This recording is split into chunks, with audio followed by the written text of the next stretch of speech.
સાચું કહું એ જગ્યાએ બે ત્યાંથી મને કદી ઝાંકારો ના મળે મારે એ સ્થાન જોઈએ છે રામય તમારી અંદર છે રાવણ તમારી અંદર જ છે તમે જાતે પ્રશ્ન પૂછો કે આપણો રાવણ ક્યાં છે અને રામ ક્યાં છે તમે જાતે શોધો એ રાવણ એનો વાત કરો રામનો પ્રગટ કરો કારણ કે રામ આ તો ખોટી વાત છે કે રામે રાવણને માર્યો રામ શું કામ મારા વાલા એના કર્મથી જ રાવણ મળ્યો છે વાલા રામ ભગવાન બધા ખોટું કર્મ કરે જ નહીં કોઈ દાડો કોઈને મારવાનું કામ કરે તો તાળવાનું કામ કરે પણ તમે કર્મ એવા કર્યા છો ને એના કારણે તમે પહેલાથી મરી ચૂકેલા હતા સમજ્યા બાકી બહાર તો નિમિત્ત બની ગયું ખાલી બસ એટલે આપણે બધું જે થાય ને કર્મ ઉપર જ આધારિત છે બીજું કાંઈ છે બાકી કોઈ ભગવાન કોઈ માતા કોઈ નથી વાલા પણ તમે જ પેલું જયારે ભગવાન હો તો તમે દોષ કોણ આપી દો બીજી માતાઓ ભગવાન બાકી જો અને પછી ગુરુ પ્રત્યેની શ્રદ્ધા કેવી હોય એનું એક 2 મિનિટ ઉદાહરણ તમે આપી દઉં બરાબર જેને જેને કદાચ કારણ કે આજે શું છે ખાસ ગુરુ પૂર્ણિમાનો દિવસ છે વાલા એટલે તમે ગુરુ કરેલા હોય ને તો તન મન ધન બધું એને સમર્પણ થઈ ગયું અને નર નારી પણ મૂકી તમે મેદાનમાં આવો રમવા માટે પણ તમે તો મૂકી શકતા પછી મેદાનમાં આવો તો રમવાની મોજ આવી જાય તમને જેમ કારણું રમી જો કારણું પોતે સમજો જ નહીં ક્યારેય કહું નર છું એમ ક્યારે નર બનીને રમ્યો જ નથી એ જગતભાઈની નામના એટલા જ તૈયાર છે સમજ્યા એ નર બન્યો જ નહીં કોઈ દાડો પોતાની જાતના નર સમજ્યા મોટી વાત છે કોઈ તમને નહીં કહે અને જે મળ્યું ને સ્વીકાર લીધું બધી પ્રભુની મરજીની વાત છે સમજે સામેથી મળી બધું સ્વીકાર લીધું વાળાને પોતે કોઈ ઈચ્છાઓ રાખી નહોતી બાકી તમે દુઃખી કેમ થાવ છો ઈચ્છાના કારણે જ વાળા દુઃખી થાવ છો બીજું કાંઈ નહીં બાકી જે ભગવાને આપ્યું છે ને અને આ જે જીવન આપ્યું છે ને એ ભગવાનનો મોટો આશીર્વાદ છે તમારી જોડે શું છે આશીર્વાદ છે અનેક જન્મોની પુણ્ય પછી તમને દેહ મળ્યો છે એટલે તમને વારે ઘડી કહું વેડપશો નહીં તમારા શ્વાસ હતી તમે કહેતા રૂપિયાથી બધું મળી જાય બરાબર છે એટલે કે લોકો રૂપિયા માટે ડોકો કરાશે હું તો કહું રૂપિયા તમે ખાલી મને અડધો શ્વાસ ખરીદીને આપો તો તમારી ગુલામ થઈ જશે અડધો શ્વાસ ખરીદી આપ્યો શક્ય એટલે ગુરુ પરની શ્રદ્ધા કેવી વાળા જો કદાચ તમે આપો સાગર ભારત પડવું હોય ને તો ગુરુ પરની શ્રદ્ધા કેવી હોય એનો એક દાખલો તમને આપી દો શિવાજીને એમના ગુરુએ કીધું હતું ખાલી પરીક્ષા કરી દીધી વાલા કે શ્રદ્ધા કેટલી મારી પર એમ તો એમણે કહ્યું હતું કે મારા પેટમાં દુખાવો થયો છે એના માટે સિંહણનું દૂધ તમે લાવો ને તો દુખાવા માટે એવો બાકી માટે એવો તો શિવાજીએ જેવો આદેશ મળ્યો તો સીધી દોડકારી જંગલ ભણી વાળા અને ત્યાં જે સિંહણ હતી ને એને માં કીધી કે માં મારા ગુરુનો આદેશ છે એટલે સિંહણ નામ મારો ભગવાન વસી ગયો અને ત્યાં સિંહણ ઊભી રહી અને દોવાજીનું દૂધ લઈને આવ્યા અને એમનું દુઃખ મટી ગયું વાળા ભલા માણસ જો આ સિંહણમાં જો આ મા પ્રત્યેનો પ્રેમ હોય ભલા માણસ તો આ જગતની મા છે જો તમારા પ્રત્યે પ્રેમ હશે ખાલી વિચાર તો કરો કેટલો પ્રેમ હશે ખાલી આ પશુને આવું સમજાઈ ગયું વાલા માં કીધું તો મારા જેટલો પ્રેમ હશે એક પ્રાણી માટે પ્રેમ થતો ખાલી વિચાર તો કરો તમે અને લઈને આવ્યા સિંહણે કશું કર્યું હમણાં આટલી શ્રદ્ધા જ્યારે હોય ને ત્યારે તમે મને પામી શકો ખાલી એટલું શ્રદ્ધા હોય ગુરુના મુખેથી વાણ એટલે પૂરું થઈ ગયું ભલે ના તન પડી જાવ તો પડી જાય નહીં પરવા નહીં કરવાની પછી આ બાજુ તમે જુઓ કે તોરલ માતાને જ્યારે થયું કે સાધુ જમાડવાન થયા ત્યારે કશું ઘરની અંદર હોતું નહીં તો પેલા સાસરિયાને ત્યાં આગળ પોતાની જાત ઉધાર મેળવી હતી કે રાતે હું તમારે ત્યાં આવીશ તો તમે મને ભોજન આવો જે કંઈ હોય અનાજ બરાબર છે તો આ મહાધર્મ સવાલા સમજી લો ના કીધું તો ના જ્યાં હોતો ત્યાં આગળ આ મહાધર્મનો મહિમા સવાલ આવો સમજે આ બાજુ શું થયું હતી કે આ છેલ્લા ખાડી નાખ્યો ને બાવા ના કે બાવા બીજું કંઈ માગવું હોય માં કા ના માગી એમ ના કે ના કીધું ને કારણ કે કીધેલું હતું અતિથિ ભગવાન છે એમના ગુરુ શીખવાડી હતી વ્યાખ્યા તો અતિથિ પાછો ના જવો જોઈએ કોઈ સંજોગોની અંદર સમજ્યા આજે ભગવાનને ત્યાં આગળ આવવું જલારામ જોડે પત્ની માગી તમે કોઈ પત્ની માગે તમે હાલ દો આવો ખરા તમે તમારી તાકાત ખરી વાત વિચાર કરો તો આપી દીધી પલનો વિચાર ના કર્યો તમે પત્ની પણ કેવા કે આદેશ મારા ગુરુનો મારા પતિનો આદેશ પરમેશ્વરનો વાત પૂરી થઈ જાય આગળ વાલા આટલી હદે જ્યારે હોય ને ત્યારે ભગવાનને આવવું પડે સમજે બાકી તમે માતાને હોદવા તમે જાય જાઓ માતા તો હે જ છે વાલા પ્રગટ જ છે તમારી અંદર બહાર ગોતવાની નહીં જે તમે ના બધા જે જાય છે ને પગ પડા બધા તો ના પડું ના ભગવાન જલામાં તો આવ્યો ને ના આવ્યો હા. જીવન ના તો આવ્યો ને બધાને તો આવ્યો છે અને તમે 56 ભોગ ધરાવો તો એ નહીં ખાતો હોય પણ આપણે ગીદુની ભાજી ખાવા જતો કેમ એની અંદર ભાવ હતો વાલા સમજે એટલે તમે જે કંઈ લાવો એ પૂરા ભાવથી લાવજો સમજે ભાવ મહત્વનો છે અંદર શું લાવ્યા છે એ મહત્વ નહીં તમે કેળા મૂકીને ખાલી સાલ લાવ્યા તો સાલ શીખવાડે ભલા મારો માતા હારી એમ પણ એમાં ભાવ હોવો જોઈએ હું તો એમ કહું છું સમજ્યા અને ભગવાન ભાવથી જ જાય છે કે વસ્તુથી જાતો પછી આપણે તમારી કામની નહીં ગમેલું લાવો ને તોય સમજ્યા એની અંદર ભાવ હોવો જોઈએ ભાવ વગર બધું એટલે આટલી શ્રદ્ધા તમે જેના તમે માનતા હોય એટલે આટલી આટલું શ્રદ્ધા મૂકી દો બસ ચાહે માં હોય ને તો તાર હોય પણ ગમે તે એકને પકડો વાળા બસ હું તો એક જ વસ્તુ કહીશ હાજી કારણ કે એકના સાથે તમને બધું સધી જશે વાલા કે નોખું નોખું કરવાની જરૂર કોઈ એકના સાથે સમજે તો તમારો બેડો પાસ અત્યારે શું છે વાલા તમે તો દા દશામાં દા રામા પી દા પેલા દા પેલા બસ વેચાઈ ગયું બધું પતી જ ગયું મુદ્દે બધી નદીઓ છે ને છેલ્લે ક્યાં મળશે મહાસાગરમાં મળવાની છે આ સીધી વાત તમે કહી દો વાલા ક્યાં મળવાની છે મહાસાગર તો એના જ પકડો ને ભલા માણસ હું એમ કહું છું એના જ પકડો એટલે અસ્તી નહીં બસ બીજું કશું અને તમે તો દુઃખ પેલા ભુવા જેવો દોડ કરે બધું મેળજો ભુવાને એમની ખબર નહીં પડી તમારી શું ખબર પડશે એમનું કલ્યાણ નહીં કરી તમારું શું કલ્યાણ કરશે કોઈ સંતે કીધેલું જ છે પેલા હું મારી વાણી કહું છું પણ કોઈ સંતની વાણી પણ ભેગી કરું છું તો ભુવા 18 લાખ મુવા અને એ મારા માન નથી જોવા ચોખવટ કરી કોઈ સંતે એમના અનુભૂતિ કરેલી છે વાળા સમજી લો કારણ કે કર્મની આગળ કોઈ કશું નહીં કરીએ કે તમારા સમજી લો તમે દાખલા તરીકે તમારા મા બાપને દુઃખી કર્યા છો ને તમે પછી ગમેલી પૂનમો ભરો કે ગમે એ કરો ગમેલી માતાઓ બે ગમેલા વાયણા વાળો કોઈ મેળ આવે એવો છે ના આવે શું કામ આવે દાખલા તરીકે એક સમજવા જેવી વાત છે બોલા જો તમે એમ કરો તો ગંગાના પાણીએ પાપ ધોવાઈ જતા હોત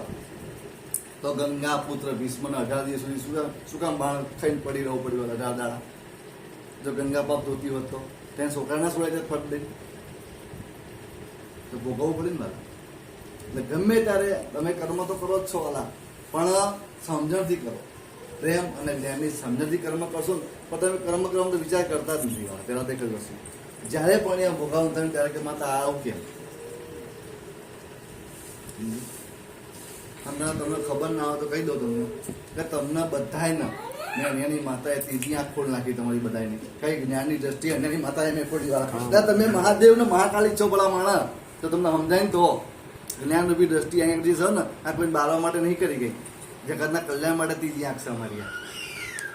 સમજ્યા તમને બધાને ત્રીજી આંખ મેં હાલ દીધી છે તમને સમજાય તો ના સમજાય કોઈ સમજ્યા જ્ઞાન રૂપી દ્રષ્ટિ મેં તમને હાલી કોઈ હાલી હતી મેં તમને હાલી ભલા માણસ હવે એનાથી જુઓ તમે આ બે મિલ દો અહીંથી જુઓ સમજ્યા એ જોવાનું છે બધાને બ્રહ્મ તરીકે જુઓ ભગવાન તરીકે જુઓ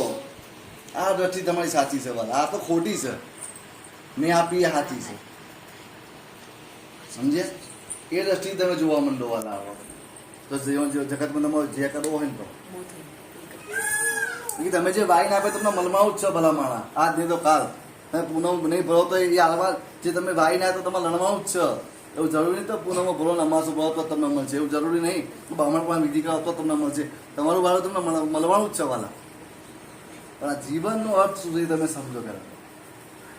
શ્વાસ તમે તો ગમે ત્યાં ગુમાવી દો છો વાલા એ ગુમાવશો નહીં તમારી ફરજ હોય તો ત્યાં બાકી તો સમરણ બસ જ્યાં તમે સ્વીકારતા જ્યાં તમે માનતા હૃદયથી માનતા તો જ આ જન્મે તમારો કંઈક મેળ પડશે બાકી તો ખૂટે મળશે તો મેળ આવે એવો મારા રીતે સમજણ એવું નહીં કે ના કોઈ આપી શકે જ વાલા એવું કશું નહીં પણ માં તમારી બનું છું તમારી ગુરુ બની જવું ઘણી વખત હું સમજી લો ગાદી માં તરીકે કોઈકના દુઃખ માટે કરાવું છું સમય આવે જો એને મારી પર શ્રદ્ધા બેહી તો તેની ગુરુ બની જઉં છું વાલા સતના માર્ગે ચડાવવા માટે હું બધાએ કામ કરું છું વાલા એવું નહીં પણ અત્યારે શું થાય બધું કરી આપું ને તમને તો પછી તમે મારી પર શંકા કુશંકાઓ કરો ને એ દાડા મને માતાને ખોટું લાગે એટલે કોઈ નતું કરતું તો મેં કરી આપ્યું તમને ભલા માણસ પણ તમે મારા ખોટ જોવા તો મેન ના આવે ને પછી સાચું ખોટું કર હે તમે માથાને ભાઈ તોલવા જાઓ ભલા તમને કારણ કે હું તો કહું છું કે તમે પાપ કરીને થાક્યા હોય ભલામાં મારી જોડે આવજો હું માફ કરતા થાકી હજુ ખબર હું નહીં થાકી હજુ. તમે થાકી જાઓ, હું નહીં થાકું. મારા તારમાં હશે નક્કી છે, કારણ કે મેં અહીંયા આગળ આવ્યા પછી એક જ મારો હેતુ, અમે તો બધા તમારા જીવનનો હેતુ કોઈ નક્કી જ નથી કર્યો. એવું કોઈ ખોટું નક્કી કર્યો કોઈ હેતુ? શું કરવું આપણે દેહ આવી કાંઈ નક્કી નહીં કર્યું. એ જો તમે નક્કી કરો ને, સતત દિલથી તમે જેને પ્રેમ કરો ને, આખી દુનિયાની તાકાત તમને એ મેળવવા માટે તમારી સહભાગી થઈ જાય ભલામાં. હા સાચી વાત છે. સમજે? તો તમે નક્કી કરો પહેલાં તો. અને નક્કી પણ છે તો આ પ્રગટપણું છે. તમે નક્કી કરો પહેલાં કોઈ જગ્યા, કોઈ સ્થાન, કોઈ માતા, કોઈ મહાદેવ, જેના બી નક્કી કરો પહેલાં તો. નક્કી પણ છે ત્યાં પ્રગટપણું છે. એનો દાખલો શું છે કે પ્રહલાદને નક્કી કરી દીધું કે આ થાંભલામાં હોવો જોઈએ, એટલે ફાળી નાખ્યો હતો ને. નક્કી પણ હોતું, એ પ્રગટ થવું પડે વાલાને. સમજે? તમે જ્યાં નક્કી કરો ત્યાં પ્રગટ થવું પડે. તમે નક્કી જ નહીં કરતા તો વાલા, નક્કી પણ છે, પ્રગટ પણ છે વાલા. આ બધું સમજો, આપણે જીવનને વ્યર્થ ગુમાવી ના દો. રૂપિયાને તમે શું કરશો? ખાલી ખાઈ પીને મોજ ને એમથી વિશે તમે શું કરશો? મને કહેશો મારી તરફ એક ડગલું તમે આગળ આવશો ખરા? તો તમને કરોડો ઊંઘાડો, બોલો દૂર થઈ જવાય. તમને કરોડોમાં તમે રૂપિયા પાતો એની પર તમને ઊંઘાડો, બોલો દૂર થઈ જો તમારું એમથી કલ્યાણ થતું હોય ને. તો મને ખબર એમથી થાય એવું જ નહીં. સમજી લો, થાય એવું છે એમથી? અહીંથી દૂર થવાય પણ એવું જ ના થાય. તો લીંબુ ઊંચા કરે પોતે અડધા જાય આદુ કરીને શું મતલબ છે? જગતના બધાને શું મતલબ? ભક્તિ કરવી છે તો જગતને કેવી બતાવવાની જરૂર છે વાલા? આ બતાવવાનો વિષય થોડી છે. એવી વાત છે. એટલે ટૂંકમાં કહેવાનો મતલબ કે જેની પર તમે શ્રદ્ધા મૂકો, અતૂટ મૂકજો વાલા, તો એનું પરિણામ સારું મળશે, સતત મળશે. જેટલું તત્પરતા તમારી હશે ને, અને તમારું કોઈ મને પામવી જ હોય ને, તો જે ગુરુ કીધો આદેશ મળી ગયો હોય બસ એની પર ચાલે જાય. ભગવાન નહીં ત્યાં તમે ગોતવા પડશે, એ પાકું છે. જલાવરમાં ગોતવા પડે જાય એમને. સમજ્યા? જ્યારે ધીમે ધીમે ધીમે ધીમે ભજનની આગળ વધતા ગયા ને, ચોથા તબક્કે જ્યારે પહોંચે ને, ત્યારે ભગવાનને ખબર પડી કે ખરેખર આ પાસ થાય નહીં, પરીક્ષા તો કરશે જ, નહીં કરે એવું નહીં. સમજ્યા? તો જ ખબર પડે કે તમે શું છો, પિત્તર છો, હોનું છો. પીરા તો બધા દેખાય છે, પણ ખબર પડી જાય ને પછી વાલા. દૂરથી તો બધું પિત્તર ને હોનું પીરું દેખાય ને વાલા, પણ ખબર ત્યારે પડે, કસોટી થાય પછી ખબર પડે કે હોનું છે, પિત્તર છે. ખાલી વાતો જ કરી હતી કે ખરેખર એની અંદર કંઈ હતું, પછી ખબર પડે. એટલે ત્યાં તમે શું કહ્યું? મારું કંઈ છે જ નહીં, એવી વસ્તુ તમારા સમજવાની છે. બધું આપેલું છે ને ભગવાનનો આશીર્વાદ છે, મારો આશીર્વાદ છે. આ શાંતિ તમે વાપરવાનું છે. પણ તમે શું કહો? મારું છે એટલે પતી જાય. તમે મારું કર્યું મળી ગયા સમજી, બસ તારું છે, તમે અર્પણ કરતા કાંઈ તમારું. તમે દાખલા તરીકે એક સમજવા માટે તમે કહો મારી દીકરી, મારો દીકરો, તમને પૂછીને એવા આવ્યા હતા? તમને પૂછીને જશે એવા ના. જન્મવું તમારા હાથમાં હતું, તમે મૃત્યુ મરવું તમારા હાથમાં છે? ના, તમારા હાથમાં કંઈ છે જ નહીં. જ્ઞાનથી કઈ રીતે રમવું એ જ તમારી હાથમાં છે. ભજન કરીને છૂટી જવું એ તમારા હાથમાં છે. જે તમારા હાથમાં છે એને તમે તમારું કર્તવ્ય છે ને વાલા, એ જ ભક્તિ છે. ઘર બસ વળી જતું રહું એ ભક્તિ નથી. તમારું કર્તવ્ય, તમારે ફરજ શું આવી છે તમે નિભાવો, એ જ તમારી સાથે ભક્તિ. ગૃહસ્થ ધર્મની અંદર તમે નિભાવો ને એ સર્વશ્રેષ્ઠ છે વાલા. બાકી ઘર બસ વળી જતા હો તો ખબર એક વસ્તુ કરવાની, ભજન એમાં શું છે, શું થાય મારી. પણ આની અંદર રહીને તમે કરો એ બહુ મોટી વાત છે. ગૃહસ્થ ધર્મ નિભાવવાની તમારી ફરજ નિભાવ તમે આગળ વધો ને, એ ભગવાન ભલે 2 વખત નામ લેવાય પણ એ ભગવાનને વાળું લાગે. સમજે? અને તમે સમજ્યા છો પહેલામાં ચૂકવવાનું છે, પણ સામે ચૂકવો તો ભગવાન સમજીને ચૂકવી નાખો. તમે તકની રાહ જો કે આજે મેં મદદ કરી, પેલો મને વર્ષો કોઈ મદદ કરશે, એ ભાવથી નહીં, ભૂલી જવાનું. કોઈના માટે કંઈ કર્યું ભૂલી જવાનું, પછી કે મેં આના માટે કર્યું તું યાદ નહીં રાખો, ભૂલી જવાનું. તમે યાદ રાખશો તો હું ભૂલી જઈશ પછી વાતમાં. તમે ભૂલી જાઓ તો હું યાદ રાખીશ. અને એનું પરિણામ એનો બદલો 6-12 મહિના પછી મળ્યા વગર રહેશે નહીં. તો તમે હથિયાર ઉઠાયા તો હું મૂકી દઈશ. આ વાત તમે કોઈ મારવા જવાનું નહીં, તમે કોઈ કાયદો હાથમાં લેવાનો નથી. શું કામ લેવા પડે? બેઠો ભગવાન નહીં બેઠો, અને બધી ખબર પડે છે શું ન્યાય કરવાનું શું નહીં. તમે કોઈના ન્યાયદાતા બની શકો નહીં. તમે બની શકો તમારી જાતના જ કરો, બીજા કોઈના નહીં. અને હજુ કહું છું કે અહીંયા આવ્યા પછી કોક શું કરે એને ગોળી માર, કોક શું કરે છે એમાં પડશો જ નહીં. સમજ્યા? જો તમારે આગળ નીકળવું હોય તો ફરી તમારા દરેક યોનિયમ ફરવું જ હોય તો મને કોઈ વાંધો નથી. જવાન ના બોલો હાલ તમારે જે કહેવાય કે તો મારી વાત આવી છે એટલે આજે ગુરુ તરીકે 2 શબ્દો તમે કીધા વાલો રામ ના અને હું હારે ઘરે આ વ્યસનોની ના પાડું છું એટલા માટે કે વ્યસન કહો છો તો તમને તમારા પરિવારની નહીં પડી ગયો તો એ જ થયું તમને કાંઈ થઈ જાય તમારા પરિવારનું શું સાચી વાત છે વ્યસનો કહો છો ઘરે ઘરે હું ના પાડું છું એનું કારણ તમને તમારા પરિવારની નહીં પડી તમારા છોકરાની તમારી પત્નીની એમની તમને નહીં પડી તમને કાંઈ થઈ જાય તો પરિવારનું શું મને કહેવાનો જવાબ છે તમારે પણ સાચું ખોટું આટલા માટે કહું છું વ્યસનથી દૂર જવા અને એની તમે બચત કરીને તમારા છોકરામાં સારું ખવડાવો સારું ભણાવો બહુ સદવાલા આ તો કોઈ દાન પૂન કરો વાલા નહીં થાય એવું બધું ને સીબી રાજાના ઓલાને શું લેવા દેવા તો હવે પોતાની જાન છે માસ એનું ભાવ બરાબર દીધું ભલા મારા સીબી રાજા ઓલાને શું લેવા દેવા એટલે આ લોકોની કામની છે ભક્તિ ભલા મારા સમજે બાકી તો પછી કામ કરને એડી હાચી પેલી ખોટી ને આવું કરવા ના હોય એ તો સાચી છે તમે પણ હમણાં હાચા થઈ જાઓ અને એની માતા તો સાચી જ છે વાળા તમે હાચા થઈ જાઓ હું તો સાચી જ છું વાળા સમજ્યા કે ના સમજે તમે ખાલી કામના જ મહત્વ ના સમજે